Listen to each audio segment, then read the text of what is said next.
d'un monde parallèle de Guy Roger. 3e épisode.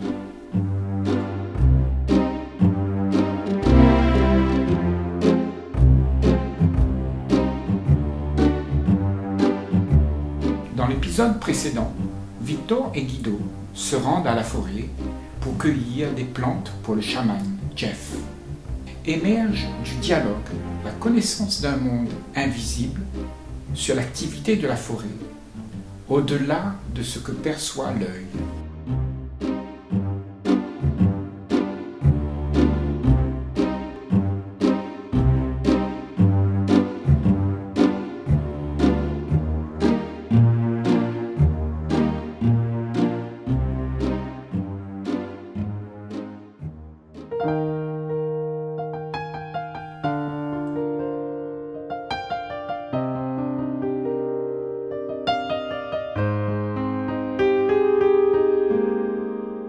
Un nom pour le bébé.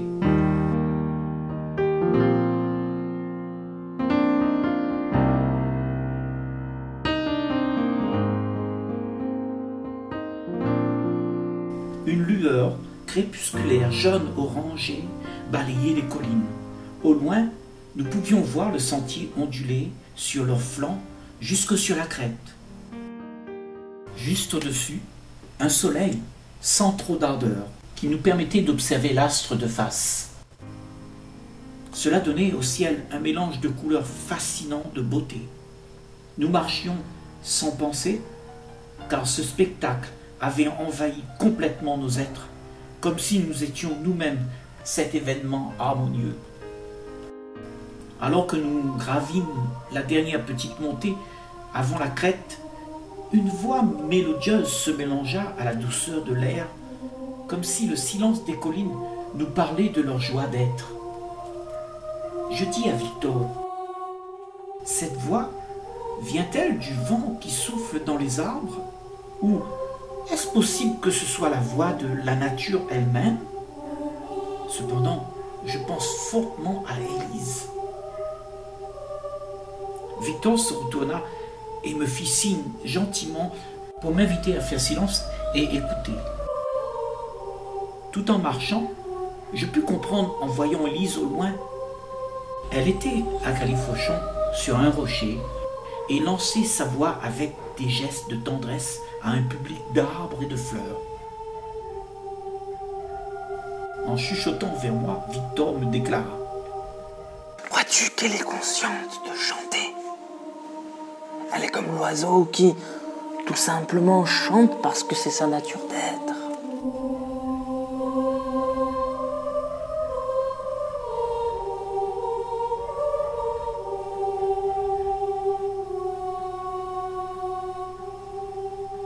En nous voyant, elle quitta son rocher et trottina vers nous pour se blottir dans les bras de Victor dans une étreinte de tendresse. Puis, en gardant le bras autour de sa hanche, elle me prit la main et dit: Guido, viens, nous mangerons une soupe ensemble avant de nous retrouver à l'aube. En continuant notre marche, la mélodie de sa voix résonnait toujours dans mes oreilles, mais ce n'était plus elle qui chantait, c'était la mémoire de ce son que je percevais encore vivement dans mes tympans. Là fit jour une logique révélation de l'instant. L'énergie qu'elle exprimait était celle d'un moment sublime, expression de son être et reflet de l'essence de sa nature. Nature qui était aussi celle du bébé, celle qu'elle portait en son sein. Et d'une évidence naturelle, je dis à voix haute: un sontis. Élise fit une légère pression d'étonnement de sa main sur la mienne et dit: Que dis-tu, Guido? Je répondis: un sontis signifie innocent, en latin, langage oublié. C'est la nature de celui qui est incapable d'être affecté par les événements extérieurs, celui de passer à travers la vie sans être blessé. C'est l'innocence que tu portes en toi. Inquisitive et joyeuse, elle me dit: Le nom de l'enfant que je porte est donc un sontis. Oui, Excitée, elle répliqua, me coupant presque dans le oui de mon exclamation. L'enfant du moment présent, dont la vertu est d'être innocent, sans être sali par les tâches du passé? Mirou me l'a annoncé tout à l'heure, lorsque je suis allée jusqu'à sa demeure lui apporter une fiole d'huile parfumée. Il a aussi ajouté qu'il ne s'exclamera que par la joie de sa nature. Et toi maintenant, tu viens me dire le nom qu'il identifie? Un Sontis?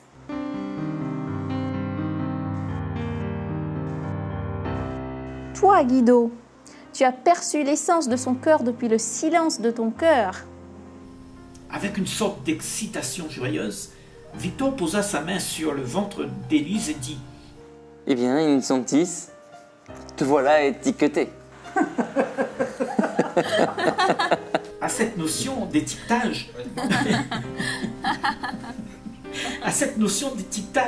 nous avions tous les trois éclaté de rire, car la notion d'étiquette nous ramenait à celle des boîtes de conserve et de leur contenu.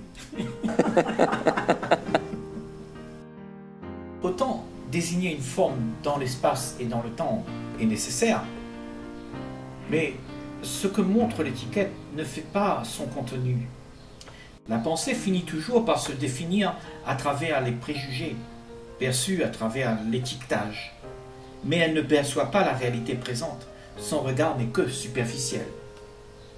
Il continua en caressant tout doucement le ventre d'Élise et s'adressant à un Sontis et dit « Ce nom est la manifestation de l'énergie qui relie le tout, la véritable vérité en action, et non pas l'idée de la vérité en action. » Élise s'impliqua et dit « Oui, il grandira dans le flux des changements, mais c'est ce qu'il est, ne peut être affecté.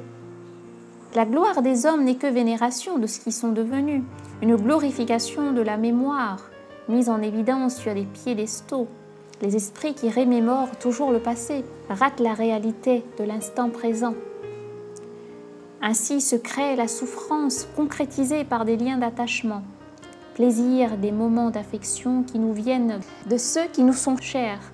Les sens s'habituent à être satisfaits du réconfort que cela apporte, mais quand il disparaît, nous pleurons non pas le disparu qui nous apportait tant, mais sur le vide qu'il laisse et que nous ressentons. C'est par la disparition de ce à quoi nous sommes attachés qu'apparaît la souffrance. Quand la séparation survient, aucun choix n'est laissé. Il y a du désespoir à ne pas avoir pu garder tout le plaisir qui était ressenti.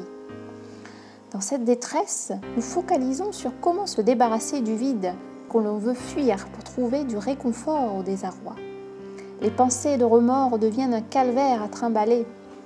La fuite est de se créer une activité consistant à trouver un coupable pour l'accuser de l'état de souffrance. Elle permet d'éviter d'affronter en face le mal-être devant le vide qui s'installe. Mais l'esprit sera privé de sa liberté pour côtoyer les joies, là où dans le silence coule le parfum de l'harmonie. Ainsi, l'attachement empêche la liberté de prendre action. Il est bien facile de comprendre pourquoi les civilisations lointaines ont disparu.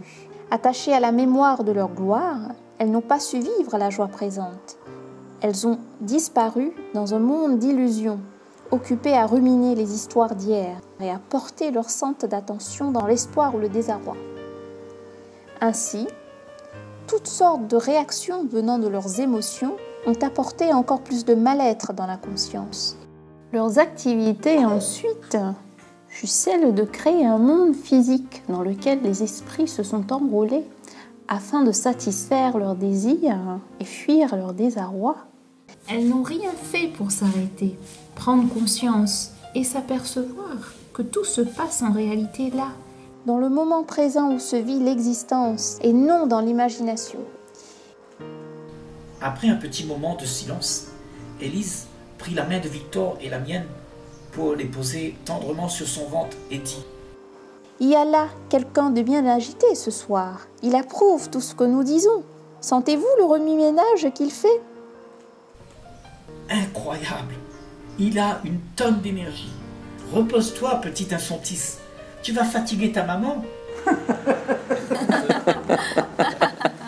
Après la soupe, La discussion ne s'est pas prolongée comme d'habitude, car nous avions besoin de toutes nos forces pour être sur pied dès le petit matin.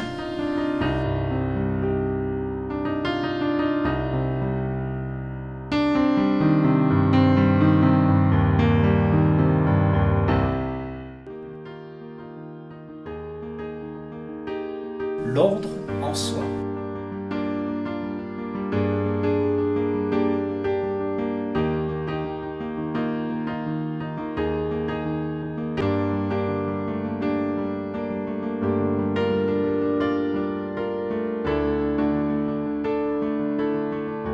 La brume du matin était légèrement visible dans la faible lueur matinale.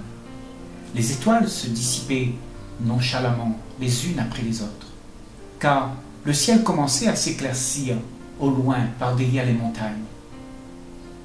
Nous étions tous les trois au rendez-vous, à la croisée que séparait le grand séquoia. De là partaient deux sentiers qui étaient jonchés des pailles mortes de son feuillage. Une direction rejoignait le côté nord du village et l'autre allait contourner la colline pour reprendre la descente vers Bazouk. C'est par là que nous nous enfonçâmes tout doucement en file indienne. Victor ouvrit la marche d'un pas régulier. La végétation était si dense. Les rebords du sentier étaient tapissés de mousse. De temps à autre, nous voyions à travers les arbres, en contrebas, le lit de la rivière. Et à nos oreilles parvenait le bruit de l'eau entre les rochers. Tous nos sens étaient éveillés. Le silence de nos pensées avait ouvert une porte vers une autre dimension, rendant nos esprits sensibles à la beauté, et rien ne nous en séparait. Après quelque temps de marche, nous atteignâmes le point de vue, d'où nous pouvions enfin voir au loin tout le village de Shaman. Nous pouvions aussi distinguer la demeure où habitaient Jeff, Erika et Eléa. Beaucoup plus loin, on pouvait vaguement remarquer de temps à autre la mer et l'horizon à travers la brume. Alors que nous contemplions silencieusement la scène, Élise lança avec plein d'humour. Que diriez-vous d'une petite pomme pour mordre dans une pause? Nous nous sommes assis là, où nous étions. Je sortis du sac les 3 pommes que Victor avait rangées depuis la veille, et tout en les croquant, nous observâmes les rayons joyeux de la lumière rendre place aux ombres matinales. Tout en se levant, Élise nous annonça le besoin d'uriner. Elle alla se mettre un peu plus loin derrière nous. Quand elle revint, elle nous dit: Il y a un sontis qui s'appuie sur ma vessie. Mon corps se prépare, enfin, je crois. Il reste pourtant 6 ou 8 jours, non? Mais très persuasive, Élise lui répondit: Tout va bien, Victor. C'est normal, ce sont des signes précurseurs du corps pour dire que tout marche à merveille, et cela en est un. Reprenons plutôt le sentier. Eléa a dû grandir. J'ai hâte de revoir tout le monde. Victor ne disait mot, mais je pouvais voir sur son visage, non pas de l'inquiétude, mais une préoccupation pour l'événement qui s'approchait. Ses yeux traduisaient cette attente en vue de l'expérience de cette grande joie. À mesure que nous nous approchions, grandissait la joie de nous revoir. Dès que nous eûmes quitté le sentier pour traverser le champ fleuri, nous vîmes Eléa courir à notre rencontre à toute vitesse, comme une flèche, en criant: C'est Élise! Victor! Guido! C'est Jeff! Il m'a dit, va voir qui est au sentier de la grande montagne. Quelle surprise! Je suis heureuse de vous voir tous les 3. Elle prit Élise par la taille, en signe de contentement, puis lui tint la main pour avancer à travers le champ parsemé de coquelicots et de fleurs sauvages. Nous marchâmes tous enthousiasmés et arrivâmes à leur demeure, où ils nous attendaient, les bras ouverts de gaieté. Après des accolades de tendresse, Erika s'exprima ainsi: Il y a beaucoup de joie à vous apprécier. Jeff a pressenti votre venue depuis hier et tout à l'heure a demandé à Eléa d'aller accueillir les visiteurs. Là-dessus, Jeff s'exclama pour dire: Ici, l'intuition est innée dans une grande majorité des peuplades. Cette faculté, disponible à tous, vient naturellement s'épanouir quand l'esprit se libère de ses schémas compulsifs de pensée, car c'est cela qui limite la liberté de l'esprit. Mais ce n'est qu'un des attraits de notre vie. Mais il ne faut pas non plus en faire un centre d'intérêt qui minimise les autres capacités surnaturelles disponibles sur le trajet de l'épanouissement. Celui qui veut absolument les cultiver sera confronté à négliger l'essentiel. C'est comme s'il avait pris en considération un seul petit grain de sable pour glorifier sa beauté et qu'il ignorait tous les autres qui font la beauté d'une plage. Ce serait là diviser la beauté de la vie, beauté dont l'essence est la source des multiples facettes du tout. Et pendant que nous parlions, à quelques mètres, sous une toiture de chaume, à l'extérieur de la maison, Erika et Eléa avaient préparé une collation. Erika, aux traits splendidement raffinés, avait en elle cette qualité de femme intègre qui prenait tout à cœur avec de la tendresse. Dans son regard souriant, toujours compatissant, se révélait un esprit passionné qui faisait d'elle une femme d'une stature naturellement aimante. Être à ses côtés donnait un sentiment envahissant de bien-être, car son humilité ne donnait rien à l'ego pour s'édifier. Jeff et Erika n'avaient besoin ni de l'un ni de l'autre pour justifier la cause de leur bien-être. La dépendance à l'autre était un concept bien archaïque et illusoire de la sécurité. L'attachement qui aurait surgi aurait fait de leur relation une source de problèmes et d'émotions monumentales, comme celle de la peur de perdre le réconfort que cela apporte. Car l'insécurité qui s'installe provoque des névroses de la possessivité, du contrôle et de la jalousie. Mais ici, pour le bonheur de tous, ce sont des émotions qui se sont transmuées en grand respect. Ainsi, nous avions appris que tous les mouvements qui se manifestent en soi doivent être accueillis dans une responsabilité personnelle. Aucun événement extérieur ne justifie la soumission à ses propres émotions. Celui qui se laisse envahir sera victime de ses propres schémas de pensée. Les actions seront celles d'un combat pour éviter la souffrance de ne pas pouvoir se satisfaire du plaisir qu'il s'est donné de croire. Les conflits s'installent dans les relations lorsque les attentes prennent de l'importance. Mais la paix s'invite quand la croyance qu'il y a un bienfait au réconfort attendu est observée comme étant une illusion. Elle qui promet de pacifier l'angoisse du vide que l'on a devant la solitude. Cette manière d'appréhender l'environnement qui influence les émotions donnera à son observateur un regard de compassion. Eléa attira notre attention depuis le bout de la table en disant: « Maman, puis-je vous servir le thé ?» Élise lui lança: « Je vais t'aider, Eléa. Tu veux bien ?» Erika fit un large sourire d'approbation dans la direction d'Eléa et dit: « Allons maintenant nous asseoir.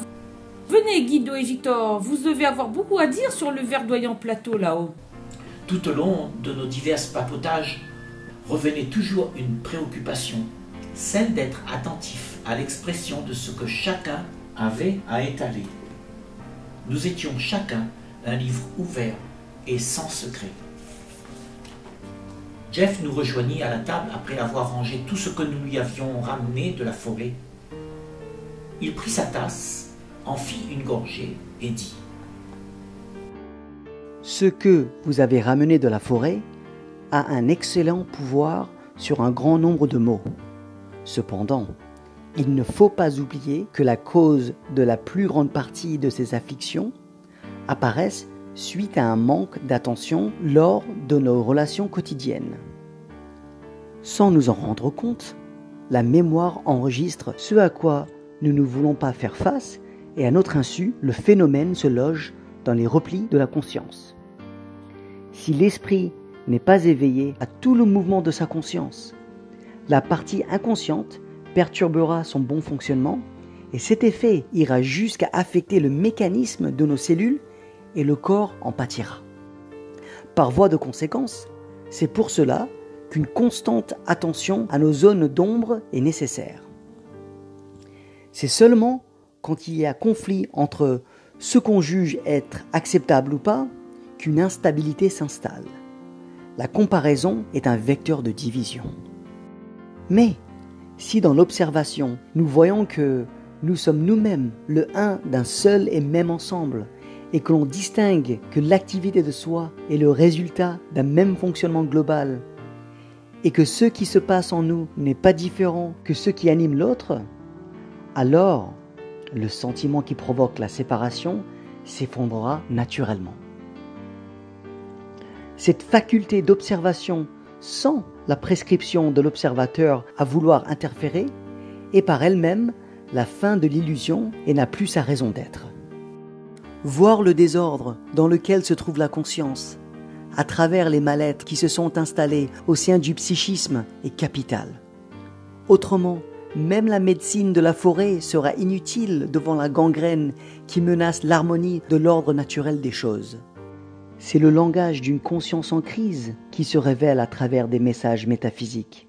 En effet, le mal-être dans lequel l'esprit se trouve interfère sur l'ordre naturel des choses.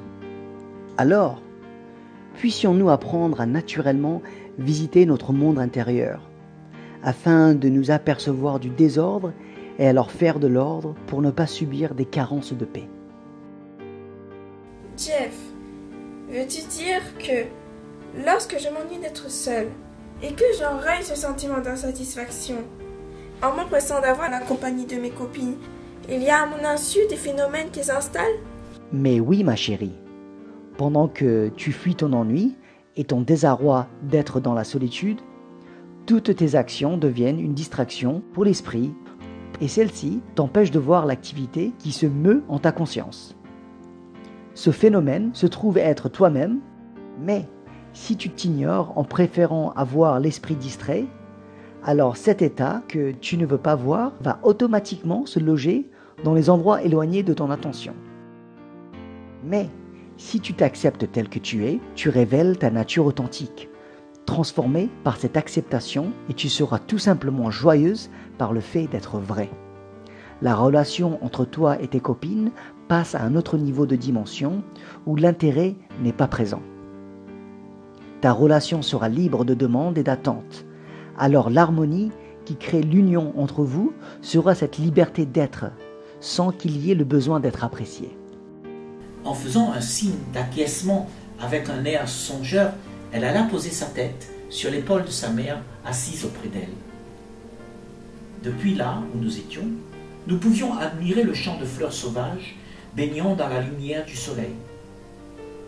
Il se dégageait l'ardeur d'une aura enchanteresse qui nous embrassait. Pourtant, rien n'avait changé dans ce champ depuis que nous étions arrivés. En observant la scène en face, depuis la terrasse où nous étions, j'étais sous le charme de cette vivace beauté.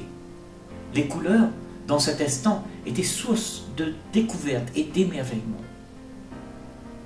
Dans l'affairement de nos retrouvailles, distrait, je m'en étais pas rendu compte, mais là, j'étais tranquille à observer la teneur solennelle des tiges où s'éclatait en leurs extrémités un jet de beauté, une fleur flamboyante qui dansait dans la brise sous les scintillements des rayons de soleil. Rien n'était banal et habituel. Une félicité m'envahissait. Dans cette quiétude, chaque fleur me disait « Ce que tu es, je suis ». J'avais la curieuse envie de partager cet instant avec toute la terre. Je retournai lentement la tête pour m'apercevoir que Jeff était là, à mes côtés, accoudé à la balustrade. Je me rendis compte que nos esprits communiaient à toute cette activité et je lui dis « Si une fleur pouvait me parler, elle me dirait « La beauté qui se manifeste dans ma forme est aussi présente en toi et que toi tu appelles « je suis ». Oui, je suis est la perception de ce qui est. il se voit lui-même dans toutes les formes qu'il a manifestées. Il est partout. Cette sublime présence se perçoit par l'œil qui voit la manifestation de lui-même. Dans les faits, il n'y a pas d'observateur qui perçoit. Il n'y a que la perception de ce qui est. Quant à l'observateur, il n'est que la résonance de la mémoire du passé qui porte son jugement. En son absence, la perception est pure sans les interférences de celui qu'il perçoit. Dans la pièce d'à côté, les autres s'étaient regroupés autour d'Élise, allongée dans un divan avec son gros ventre bien rond en évidence. Tout en portant attention à la grossesse d'Élise, Erika lui dit: Le nom du bébé est bien un Sontis? Oui, Erika continua pour dire: D'après tout ce que tu m'as dit, il sera là dans 6 jours, peut-être plus. Nous allons bien te préparer pour cet événement. Jeff fera une boisson à base de gingembre. La propriété anticoagulante de cette racine te donnera du tonus. Mélangée à de l'amamélis, elle te soulagera de la douleur, en particulier celle des seins durant l'allaitement. Ainsi, ton corps restera dans sa condition optimale. Nous voulons contribuer à la paix de ton cœur en étant vos serviteurs à toi et à un Sontis. Élise lui prit la main, affectueusement, sans rien dire, et dans leur regard immobile s'échangeait un instant de tendresse, un parfum de complicité. Tout émue, Eléa dit: Je vais enfin avoir une naissance. Tu me l'as déjà expliqué, maman. Mais là, je suis en chair et en os présente. Youpi! Avoir le bébé ici est dans l'ordre des choses.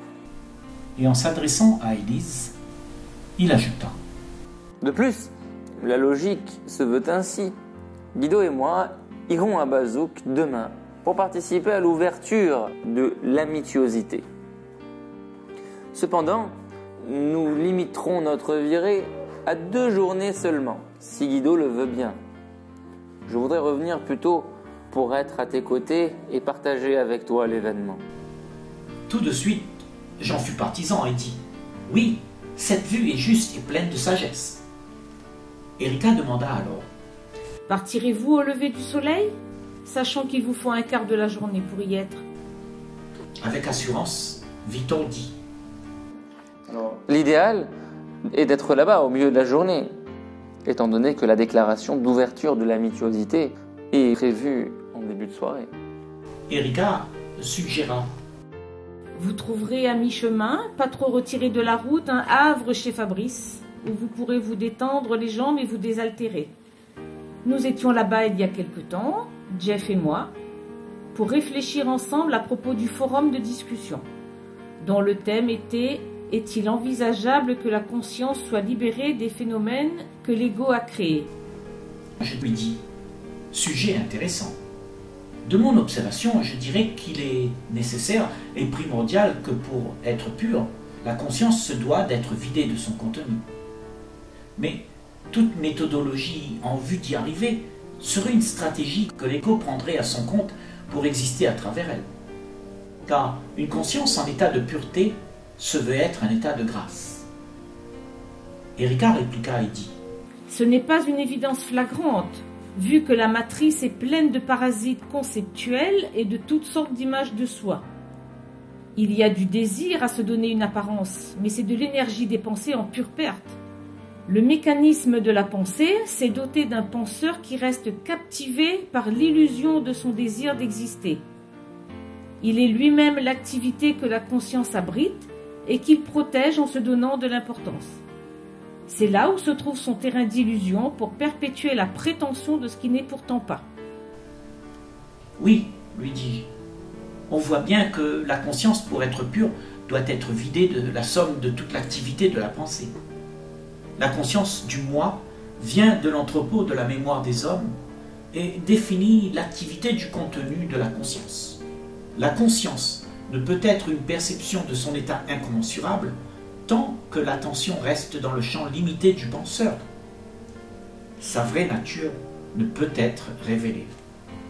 L'état authentique de la conscience reste un état altéré et mystérieux pour celui qui cherche à la comprendre depuis le monde de la pensée. Cela à cause du leurre que l'image du moi secret pour se substituer à la vérité. Mais contrairement à l'image fluctuante et instable, la conscience de son état originel est une réalité indestructible et non interprétable. Son authenticité, qui est notre vraie nature d'être, ne peut être contrefait, car un mensonge qui se déguise en vérité demeure un mensonge, aussi élaboré d'illusion soit-il. Après avoir enlevé son doigt sur ses lèvres pour réfléchir, elle dit « Oui, c'est clair.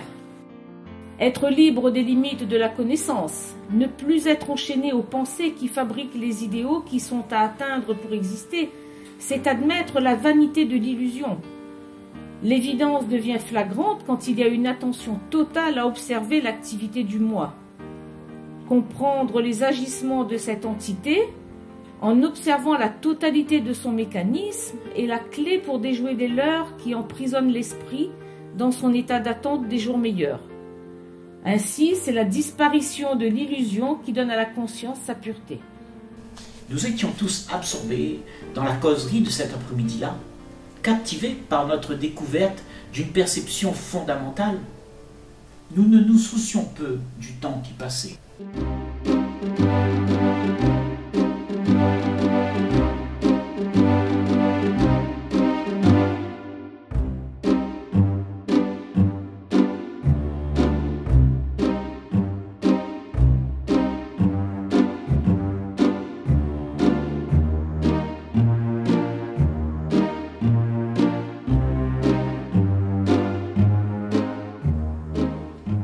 Conscience d'un monde parallèle.